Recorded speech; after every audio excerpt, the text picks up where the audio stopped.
এখন আপনারা শুনবেন গল্প নিয়ে গল্প অনুষ্ঠান। গতবারে গল্প নিয়ে গল্প অনুষ্ঠানে শুনেছিলেন সতীনাথ ভাদুড়ির লেখা চরণদাস এমএলএ গল্পটি। আজকের গল্প নিয়ে গল্প অনুষ্ঠানে শুনুন নরেন্দ্রনাথ মিত্রের লেখা গল্প অবতারণিকা। গল্প পাঠে ডক্টর তপন পাত্র, অধ্যাপক মানভূম কলেজ। তো শুনতে থাকুন গল্পটি এবং নিত্যানন্দ জনমানে সঙ্গে। চলো শুনি নিত্যানন্দ জনবাণী। নমস্কার। গল্প নিয়ে গল্প এই অনুষ্ঠানে আজকে আপনাদের যে গল্পটি শোনাব এবং জানিয়ে আমরা আলোচনা করব সেই গল্পের নাম অবতরণিকা। গল্পকার নরেন্দ্রনাথ মিত্র। আমরা সকলেই জানি দ্বিতীয় বিশ্বযুদ্ধ পরবর্তী মন্বন্তর, দুর্ভিক্ষ, সাম্প্রদায়িক দাঙ্গা, দেশ বিভাগ, পূর্ববঙ্গে পাকিস্তানি হাঙ্গামা, উদ্বাস্তু সমস্যা, এই সব মিলে যে আর্থসামাজিক রাজনৈতিক সংকট দেখা দিয়েছিল, সেই পটভূমিকাতেই বাংলা গল্পে নরেন্দ্রনাথ মিত্রের বলিষ্ঠ আত্মপ্রকাশ। নরেন্দ্রনাথ পূর্ববর্তী গল্পকারদের কোনো রকম অনুসরণ না করেই সম্পূর্ণ মৌলিক দৃষ্টিভঙ্গি নিয়ে বাঙালি জীবনের হৃদয় রহস্য উন্মোচন করেছেন। সেরকমই জীবন যন্ত্রণার কথা, সমাজ পারিবারিক সমস্যা নিয়ে তার গল্প অবতরণিকা। জীবিকার জন্য নারীকেও একদিন কর্মজীবনে প্রবেশ করতে হয়েছে, আর তা করতে গিয়ে কিভাবে কত রকম সমস্যার মুখোমুখি হতে হয়েছে নারীকে, অবতরণিকা গল্পে আমাদের সেই পরিচয় পাওয়া যায়। এই গল্পটি 1365 বঙ্গাব্দের আনন্দবাজার পত্রিকার পূজা সংখ্যায় প্রথম প্রকাশিত হয়। পরে অবশ্য গল্পমালা প্রথম খণ্ডে গল্পটিকে অন্তর্ভুক্ত করা হয়। গল্পটির ঐতিহাসিকত্ব এখানেই যে আগের শতকের 40 দশকে নিম্ন মধ্যবিত্ত বাঙালি পরিবারে নারীও আর ঘরে বসে থাকতে পারেনি। পুরুষের সঙ্গে সমান তালে তাকেও বাইরে বেরিয়ে পড়তে হয়েছে চাকরির সন্ধানে। যথার্থই অবতরণিকা গল্পটি বাংলার নারী আন্দোলনের একটি বিশেষ বাঁক চিহ্ন। সেই অবতরণিকা গল্পটি প্রথমে আমি নিজের ভাষায় আপনাদের শোনাই, তারপরে দু একটি দিক নিয়ে আলোচনা করা যাবে। 2 সন্তানের জননী আরতি হিমাংশু মুখার্জির ফার্মে সেলাই মেশিনের ডেমনস্ট্রেটর হিসাবে কাজে যাচ্ছেন। তার রক্ষণশীল শ্বশুর শাশুড়ি প্রিয়গোপাল ও সরোজিনী এবং স্বামী সুব্রতর আদৌ পছন্দ নয় সে বাইরে কাজ করতে যাক, কিন্তু আরতি তা মানতে পারেনি। সংসারের আর্থিক অসচ্ছলতার জন্যই সে কাজ ছেড়ে দিতে চায় না। স্বামী সুব্রত যা বেতন পায় তাতে মাসের 15 দিন চললেও বাকি 15 দিন বেশ আর্থিক সংকটে পড়তে হয়। স্বামী, শ্বশুর, শাশুড়ি যতই আপত্তি করুক, নিজের সন্তানদের কথা ভেবে, ছোট 2 দেওর ননদের কথা ভেবে, সামগ্রিকভাবে সংসারের কথা ভেবে আরতি প্রতিদিন কাজে যেতে বাধ্য হয়। তাছাড়া কাজ করতে তার ভালোও লাগে। বাড়ি বাড়ি গিয়ে সেলাই মেশিনের ডেমনস্ট্রেটরের কর্তব্য নৈপুণ্যের সঙ্গে পালন করে সে অল্প দিনেই হিমাংশুবাবুর সুনজরে এসেছে। সুব্রত যতই আরতিকে টাকার থলি হিসাবে না দেখতে চাক, আরতির ততই কাজ করার জেদ পেয়ে বসে। অথচ সুব্রতই আরতিকে চাকরি করতে উৎসাহ দিয়েছে একদিন। এই নিয়ে রক্ষণশীল বাবার সঙ্গে তার তর্ক বিতর্কও বেঁধেছে। বর্তমান আর্থসামাজিক সংকটে নারী পুরুষ উভয়েরই চাকরি করা দরকার, তা সুব্রত বাবা প্রিয় গোপালকে দৃঢ়তার সঙ্গে জানিয়েছে। মা সরোজিনীও শেষ পর্যন্ত মেনে নিয়েছে। সেই সুব্রত এখন বাবা মায়ের আপত্তিকেই সমর্থন করে আরতির কাজ করতে যাওয়ার চরম বিরোধিতা করছে। এই বিরোধিতার কিছু মনস্তাত্ত্বিক কারণ আছে নিশ্চিত। নিজের স্ত্রী হয়েও মুখার্জি অ্যান্ড মুখার্জি কোম্পানির মালিক হিমাংশু বাবুর সঙ্গে আরতির কাজ করা সুব্রত একেবারে সহ্য করতে পারছে না।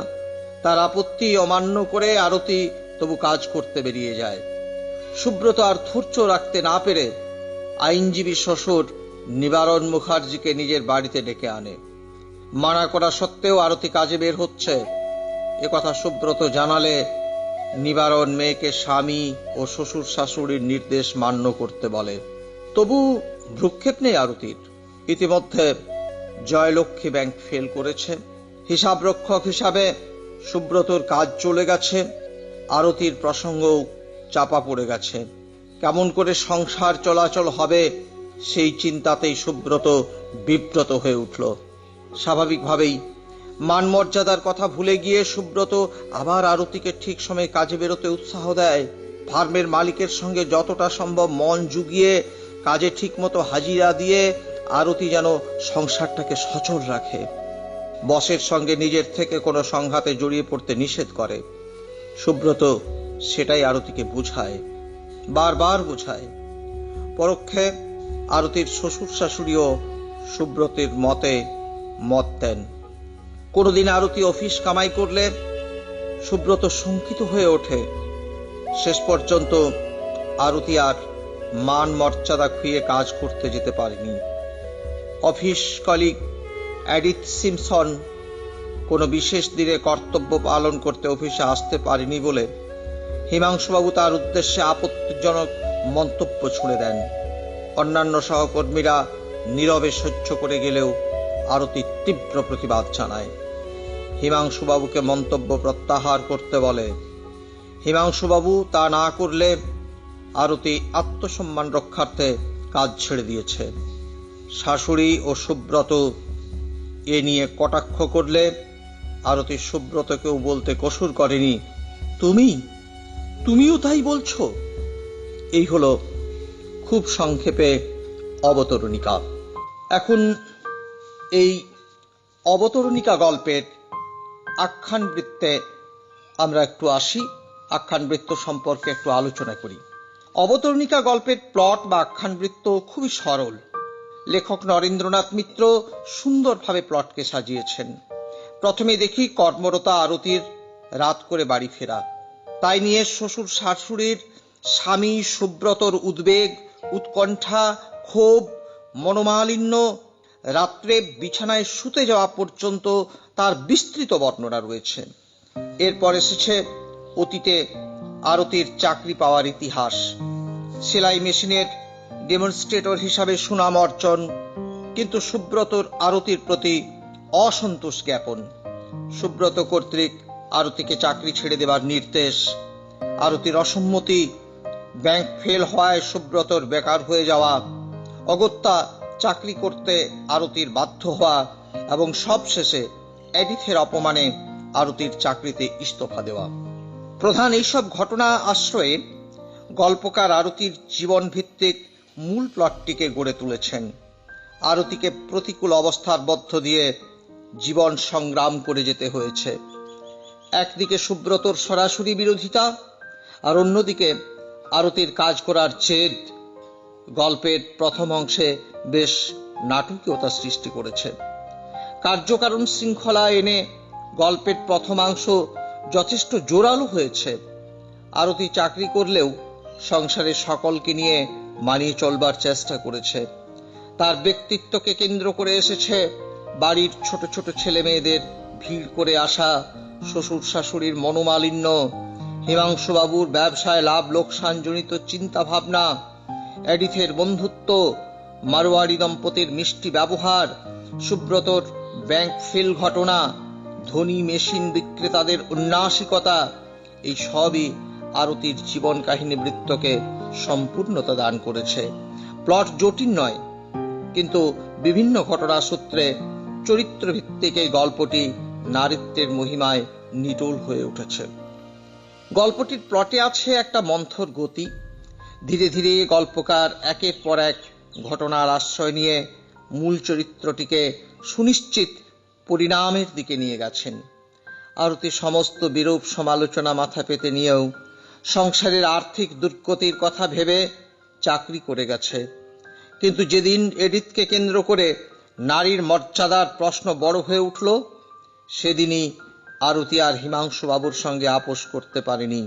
হিমাংশুবাবুকে তার আপত্তিকর কথা উইথড্র করতে বলেও যখন তা প্রত্যাখ্যাত হলো না, তখন আরতি ইস্তফা দিয়েছে। তার এই ইস্তফা দেওয়া ঘটনাটি আকস্মিক নয়, সেন্টিমেন্টালও নয়, একেবারে সুচিন্তিত এবং অমোঘ হয়ে দেখা দিয়েছে। গল্পের শেষে ক্রাইসিস বা সংকট সৃষ্টি করে মূল কাহিনীকে ক্লাইম্যাক্স বা চরম পরিণতির দিকে নিয়ে যাওয়া হয়েছে। নরেন্দ্রনাথ মিত্র এদিক থেকেও সম্পূর্ণ সার্থক হয়েছেন। জয়লক্ষ্মী ব্যাংক ফেল হওয়া এবং সুব্রতর চাকরি চলে যাওয়া এই গল্পে সংকট সৃষ্টি করেছে। আরতির জীবন বৃত্ত ক্রমশ জটিল থেকে জটিলতর হয়ে উঠেছে। সম্পূর্ণ আরতির উপরেই সংসার নির্ভর করছে। সাত সকালে সে বেরোয় আর রাত করে ফেরে, তবু মানসিক চাপে বিধ্বস্ত আরতি। আগের মতোই সেলাই মেশিন শেখাতে যায়, কিন্তু তাকে অপদস্থ হতে হয়। হিমাংশুবাবুর সঙ্গে কথা কাটাকাটি চলে কমিশনের পার্সেন্টেজ নিয়ে। সবশেষে এডিথের ঘটনায় আরতির ইস্তফা দেওয়া। প্রত্যাশিতভাবেই এইসব ঘটনা নিয়ে এসে প্লটের সম্পূর্ণতা দান করেছেন গল্পকার। এখন এই গল্পটির নামকরণ প্রসঙ্গে আমরা কিছু কথা বলতে পারি। অবতরণিকা এই গল্পটির নামকরণ কিন্তু বিশেষ তাৎপর্যপূর্ণ। সোপান বা সিঁড়ি দিয়ে আমরা অবতরণ করি বা নামি, কাজেই সোপানই অবতরণিকা। কিন্তু সোপান নামার সঙ্গে সঙ্গে ওঠারও ইঙ্গিত বহন করে। ওঠা যদি উত্থান হয়, স্বাভাবিকভাবেই নামা পতন। প্রাত্যহিক জীবনেও আছে জোয়ার, আছে ভাটা। সচ্ছলতায়, সুখে আমাদের জীবনে উত্থান যেমন ঘটে, তেমনি দুঃখে, অভাবে, কষ্টে জীবনের পতনও ঘটে থাকে। নরেন্দ্রনাথ মিত্র নিম্ন মধ্যবিত্ত বাঙালি পরিবারের এই উত্থান এবং পতনকেই তার এই গল্পের বিষয় করে নিয়েছেন। সেই হিসাবে নামকরণ যে অত্যন্ত সুচিন্তিত তা বলাই বাহুল্য। বিভিন্ন দিক থেকে দেখা যেতে পারে জোয়ার ভাটা রূপ নিম্ন মধ্যবিত্ত বাঙালি সংসারিক চালচিত্রটি। সুব্রতর বাবা প্রিয় গোপাল বাংলাদেশের জমিদারি সেরেস্তায় কাজ করতেন। সেখানে তার পুজোর ঘর থেকে গোয়াল ঘর পর্যন্ত সবই ছিল। অভাব কি জানতেই পারেননি, কিন্তু 2 বছর না যেতেই তার জমিদারি সেরেস্তার কাজ গেল। খরচ সামাল দিয়ে গরু বিক্রি করতে হলো। পুজোর সরঞ্জাম সেবার খুব সংক্ষিপ্ত হলো। পরে পাকিস্তানি হাঙ্গামায় স্থাবর সম্পত্তির কিছুটা হারিয়ে আর কিছুটা জ্ঞাতি ভাইদের দিয়ে প্রিয় গোপাল সস্ত্রী সপুত্রক সকন্যা চলে এলেন কলকাতায়, বড় ছেলের বাড়ি সুব্রততে। কলকাতায় ভাড়া বাড়িতে থেকে সুব্রতর কোনো রকমে চলে যাচ্ছিল। সেই একমাত্র চাকুরে আর পোষ্য অনেক। স্ত্রী আরতি, 2টি ছেলে মেয়ে, বাবা মা ও ছোট ছোট 3 ভাই বোন। সুব্রত একা উপায় করে মাসের 15 দিন কোনো রকমে চালিয়ে নিত। বাকি দিনগুলো চালানো তার পক্ষে নাভিশ্বাস হয়ে ওঠার অবস্থা। এমন দুর্দিনে সুব্রতকে সুদিনের মুখ দেখালো স্ত্রী আরতি। মুখার্জি অ্যান্ড মুখার্জি কোম্পানিতে ডেমনস্ট্রেটর হিসাবে 100 টাকা মাহিনায় কাজ করে, আর বাড়তি কমিশন পেয়ে আরতি সংসারে নিয়ে এলো সুখের বাতাবরণ। তারপর থেকে সবাই আবার প্রায় স্বাভাবিক হয়ে এসেছিল। কেবল অস্বাভাবিক, আগের চাইতেও সচ্ছল। সব সময়ের জন্য বাসায় একটি ঝি রাখা হয়েছে। বাইরের কাজকর্ম সে সবই করে দেয়। কিন্তু আবার ভাটা এলো। ব্যাংক ফেল করায় সুব্রত হলো বেকার, আর সহকর্মী এডিথকে অবমাননার জন্য আরতি চাকরিতে ইস্তফা দিল। অভাব অনটনের শিকার হলো গোটা সংসার। আরতির চাকরি করাকে মেনে নিতে পারেনি শ্বশুর প্রিয়গোপাল, শাশুড়ি সরোজিনী। বংশকৌলিন্যের কথা ভেবে বাড়ির বউয়ের বাইরে কাজ করা নিয়ে প্রিয়গোপাল, সরোজিনী, পুত্র সুব্রতর সঙ্গে সরাসরি তর্ক হয়েছে। বৌমাকে কটূক্তি করেছেন, কিন্তু ইতিহাসের অঙ্গুলি সংকেতেই প্রিয়গোপাল সরোজিনীকে বধূর চাকরি করা মেনে নিতে হয়েছে। এই ঘটনায় প্রিয়গোপালের বংশগৌরব ক্ষুণ্ণ হলো বটে, কিন্তু অন্য দিক থেকে বৃহত্তর সমাজ জীবনের উত্তরণ ঘটল। অর্থনৈতিক প্রয়োজনেই ঘরের মেয়ে বা বউ সময়ের দাবিতে সাড়া দিচ্ছে। স্ত্রী শুধু স্বামীর জীবন সঙ্গিনী নয়, বৃহত্তর কর্মজীবনের শরিকও বটে। আগের শতাব্দীর 40 দশকের বাংলায় মেয়েদের এই ভূমিকা বিশেষভাবে লক্ষ্য করার মতো। আরতির চাকরি করার মধ্য দিয়ে গল্পকার সমাজের উত্থান দেখিয়েছেন। পাশাপাশি সংসারের চোখের আরতি সম্পর্কে যে মন্দ ধারণা হতে থাকে।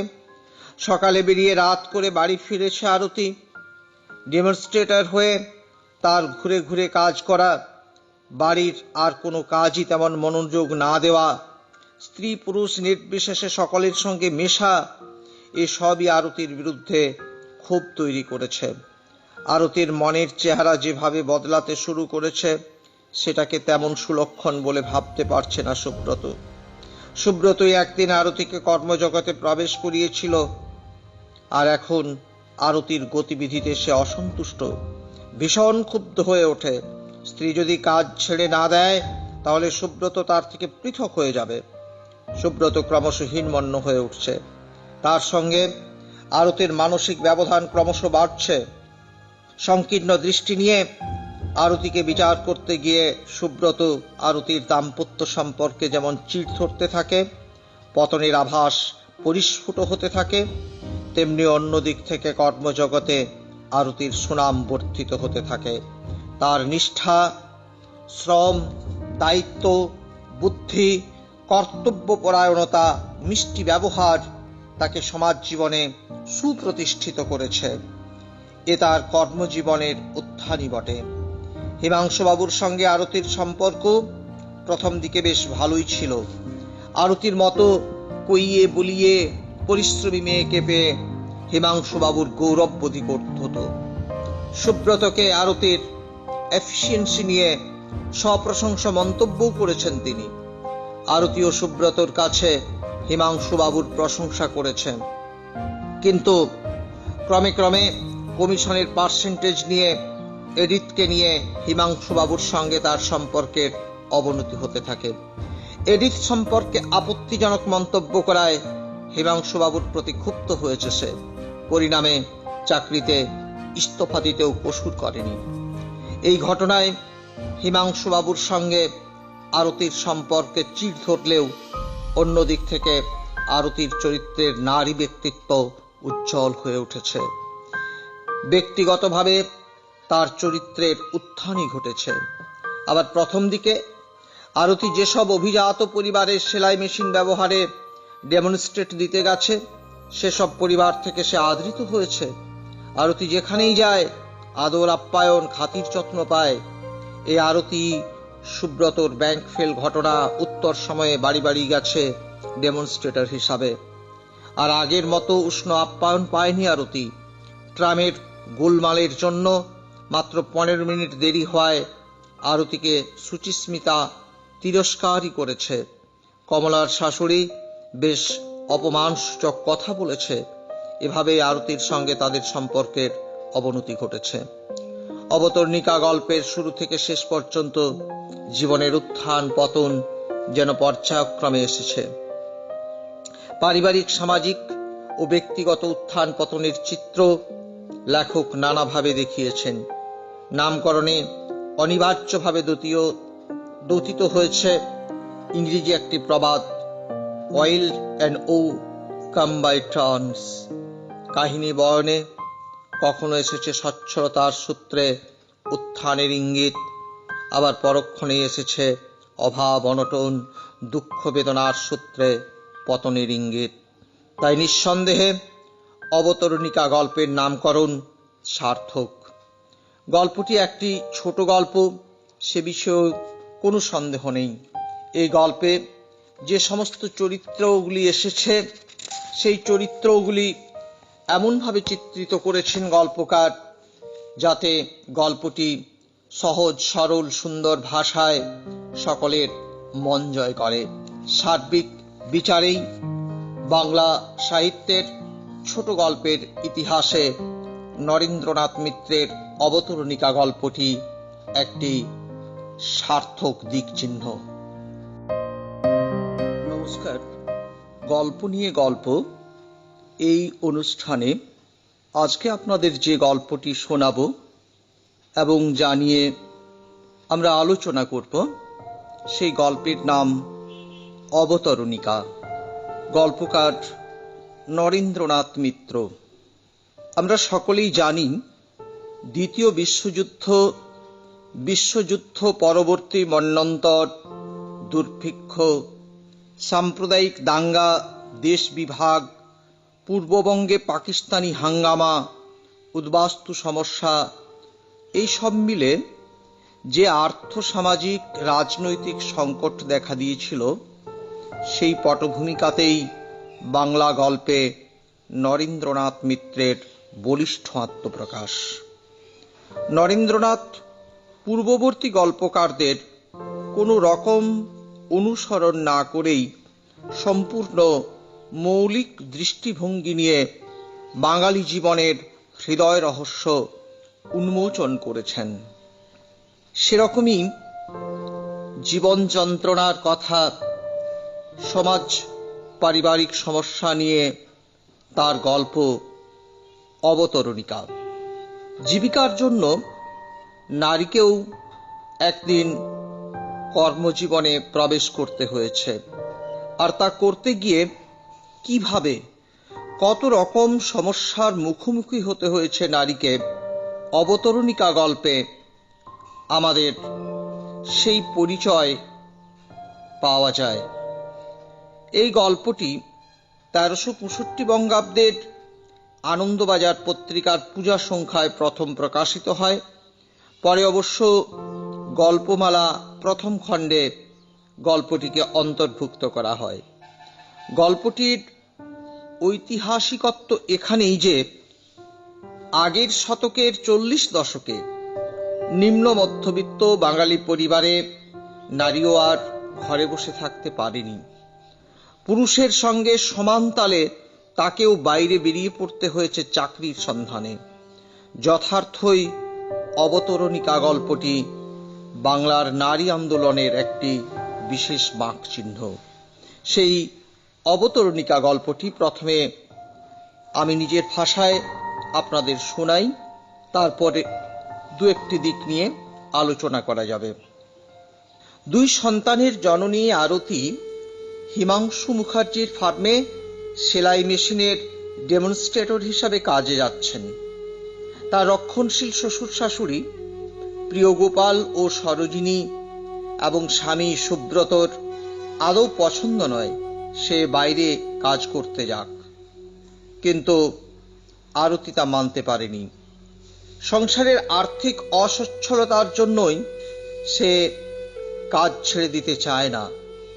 স্বামী সুব্রত যা বেতন পায় তাতে মাসের 15 দিন চললেও বাকি 15 দিন বেশ আর্থিক সংকটে পড়তে হয়। স্বামী শ্বশুর শাশুড়ি যতই আপত্তি করুক, নিজের সন্তানদের কথা ভেবে, ছোট 2 দেওর ননদের কথা ভেবে, সামগ্রিকভাবে সংসারের কথা ভেবে আরতি প্রতিদিন কাজে যেতে বাধ্য হয়। তাছাড়া কাজ করতে তার ভালোও লাগে।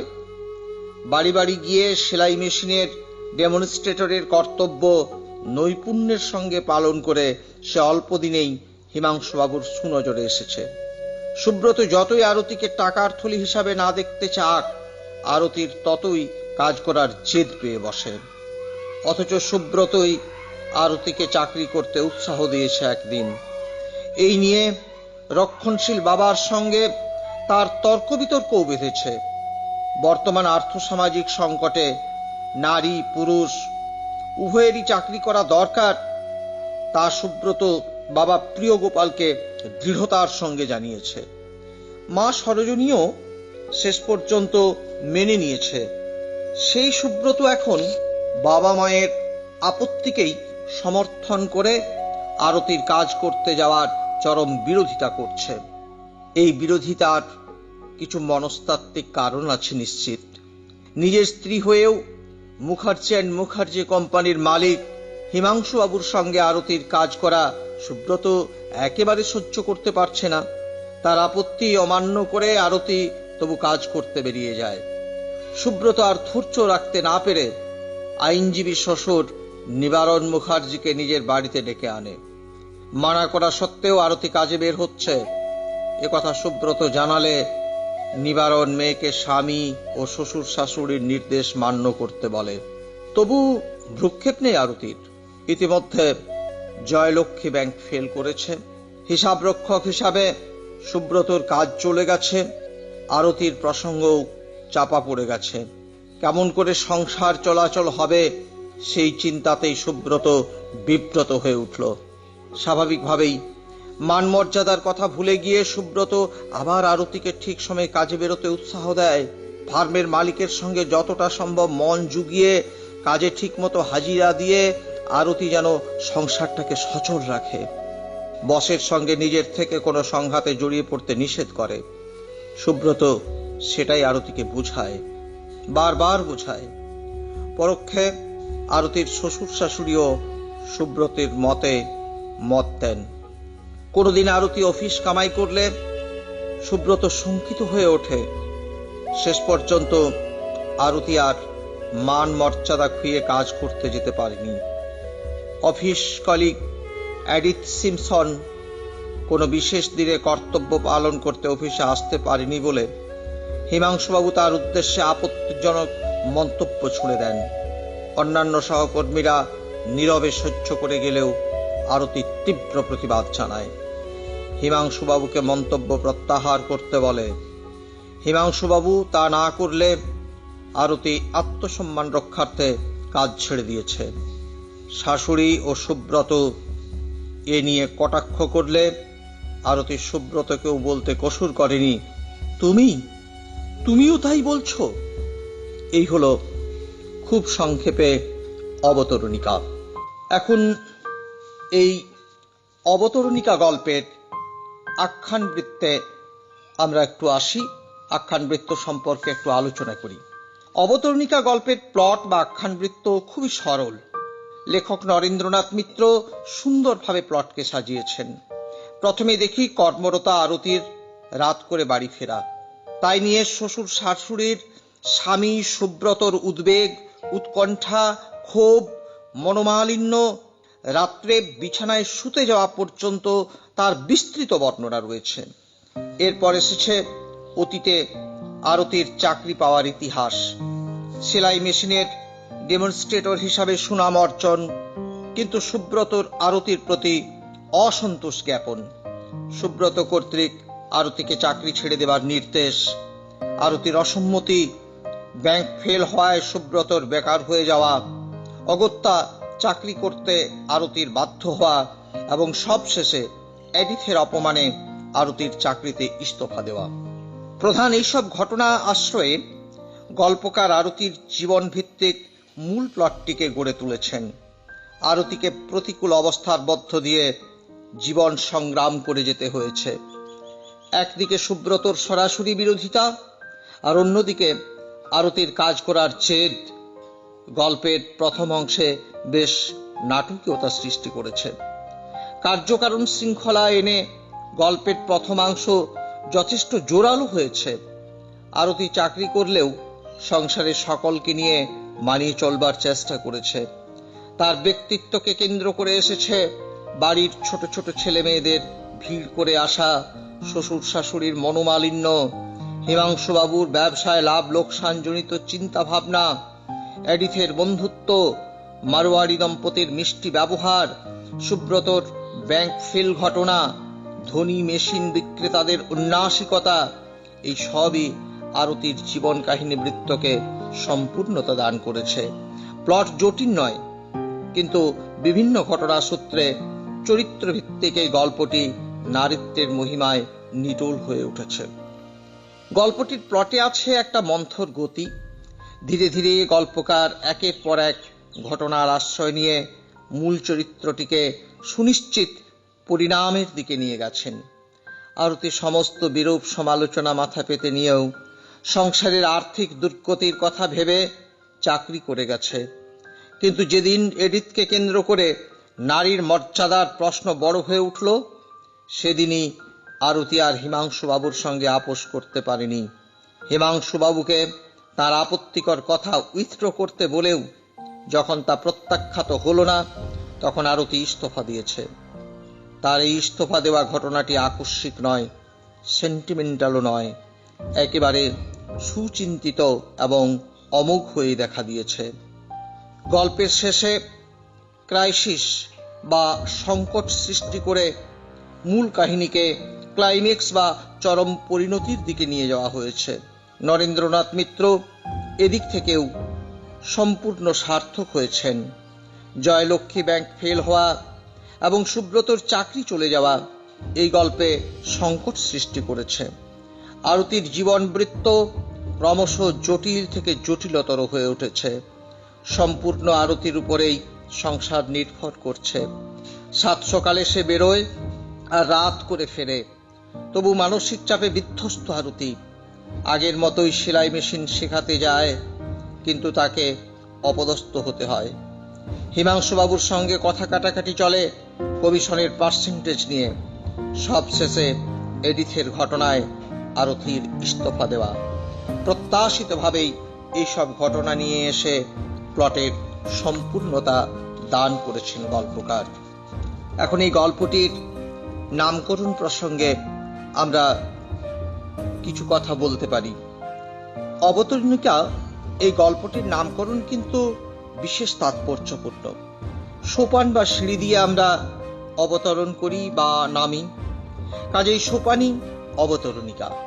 কিন্তু সোপান নামার সঙ্গে সঙ্গে ওঠারও ইঙ্গিত বহন করে। ওঠা যদি উত্থান হয়, স্বাভাবিকভাবেই নামা পতন। প্রাত্যহিক জীবনেও আছে জোয়ার, আছে ভাটা। সচ্ছলতায়, সুখে আমাদের জীবনে উত্থান যেমন ঘটে, তেমনি দুঃখে, অভাবে, কষ্টে জীবনের পতনও ঘটে থাকে। নরেন্দ্রনাথ মিত্র নিম্ন মধ্যবিত্ত বাঙালি পরিবারের এই উত্থান এবং পতনকেই তার এই গল্পের বিষয় করে নিয়েছেন। সেই হিসাবে নামকরণ যে অত্যন্ত সুচিন্তিত তা বলাই বাহুল্য। বিভিন্ন দিক থেকে দেখা যেতে পারে জোয়ার ভাটা রূপ নিম্ন মধ্যবিত্ত বাঙালি সংসারিক চালচিত্রটি। সুব্রতর বাবা প্রিয়গোপাল বাংলাদেশের জমিদারি সেরেস্তায় কাজ করতেন। সেখানে তার পুজোর ঘর থেকে গোয়াল ঘর পর্যন্ত সবই ছিল। অভাব কি জানতেই পারেননি, কিন্তু 2 বছর না যেতেই তার জমিদারি সেরেস্তার কাজ গেল। খরচ সামাল দিয়ে গরু বিক্রি করতে হলো। পুজোর সরঞ্জাম সেবার খুব সংক্ষিপ্ত হলো। পরে পাকিস্তানি হাঙ্গামায় স্থাবর সম্পত্তির কিছুটা হারিয়ে আর কিছুটা জ্ঞাতি ভাইদের দিয়ে প্রিয়গোপাল সস্ত্রীক, সপুত্রক, সকন্যা চলে এলেন কলকাতায় বড় ছেলের বাড়ি সুব্রততে। কলকাতায় ভাড়া বাড়িতে থেকে সুব্রতর কোনো রকমে চলে যাচ্ছিল। সেই একমাত্র চাকুরে আর পোষ্য অনেক। স্ত্রী আরতি, 2টি ছেলে মেয়ে, বাবা মা ও ছোট ছোট 3 ভাই বোন। সুব্রত একা উপায় করে মাসের 15 দিন কোনো রকমে চালিয়ে নিত। বাকি দিনগুলো চালানো তার পক্ষে নাভিশ্বাস হয়ে ওঠার অবস্থা। এমন দুর্দিনে সুব্রতকে সুদিনের মুখ দেখালো স্ত্রী আরতি।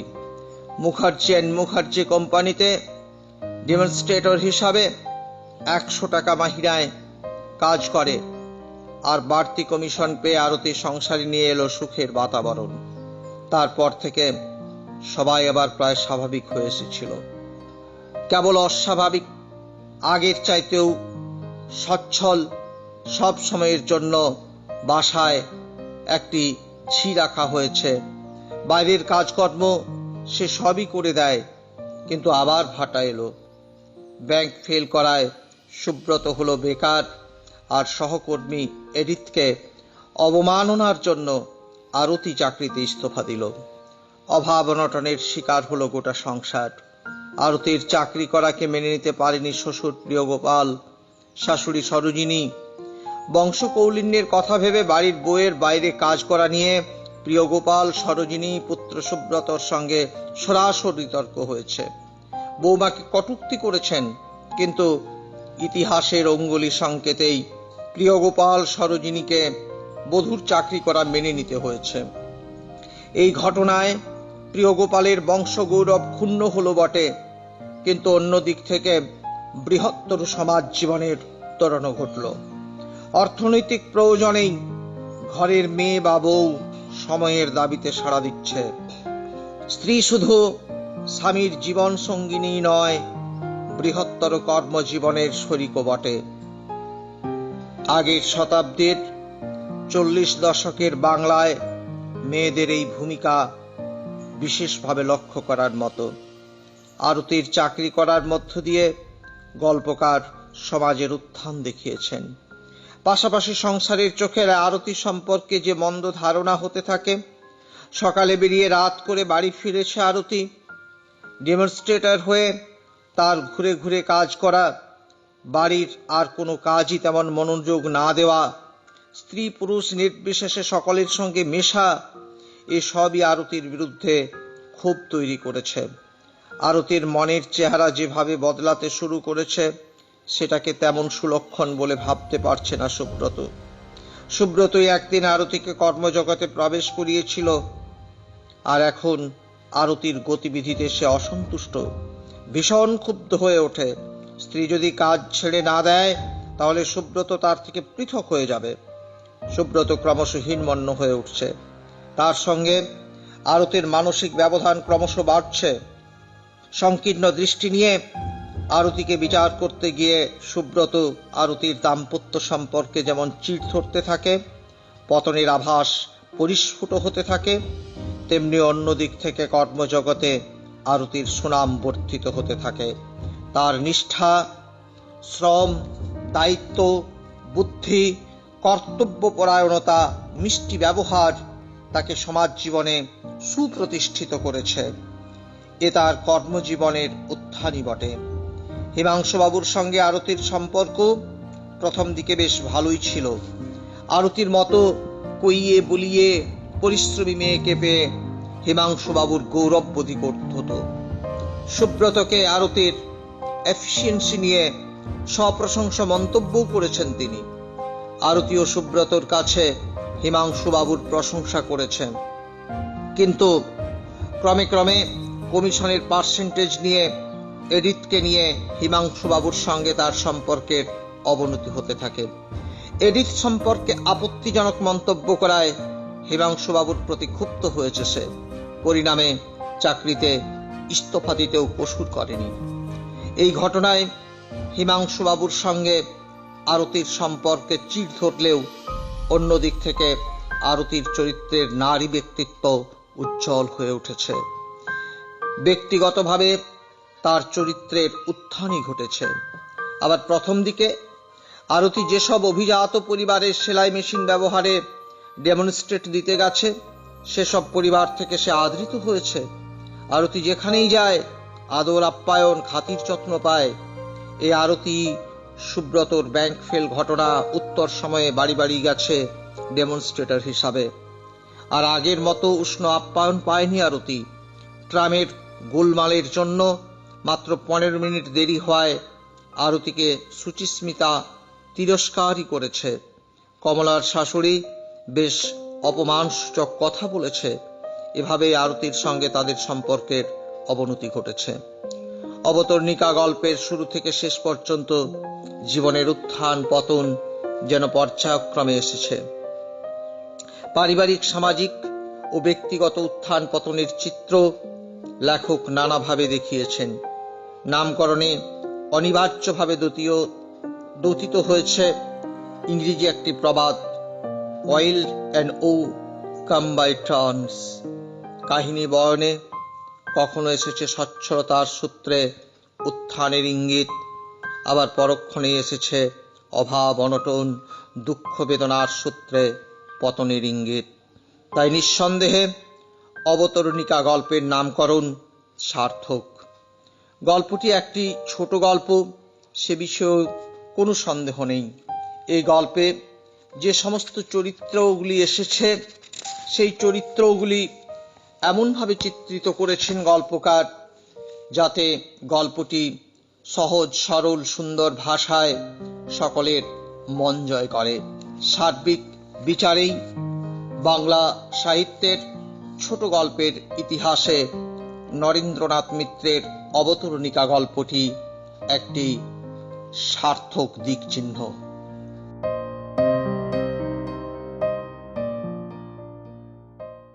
এতক্ষণ শুনলেন গল্প নিয়ে গল্প অনুষ্ঠানে আজকের গল্প নরেন্দ্রনাথ মিত্রের গল্প অবতারণিকা। গল্পটি উপস্থাপনা করলেন ডক্টর তপন পাত্র, অধ্যাপক, মানভূম কলেজ। তপনবাবুকে আমরা নিত্যানন্দ জনবাণী পরিবারের পক্ষ থেকে অসংখ্য ধন্যবাদ জানাচ্ছি এবং শ্রোতাবন্ধুদের উদ্দেশ্যে বলছি, আপনারা যারা শুনছেন নিত্যানন্দ জনবাণী তারা অবশ্যই আমাদের ফেসবুক পেজ লাইক করুন, সেখানে গল্পটি শুনতে পাবেন। গল্প নিয়ে গল্প অনুষ্ঠান প্রতি শুক্রবার সন্ধ্যা 6টার সময় সম্প্রচার হয়ে থাকে। অবশ্যই আপনারা শুনতে ভুলবেন না নিত্যানন্দ জনবাণীর এই গল্প নিয়ে গল্প অনুষ্ঠানটি। ধন্যবাদ।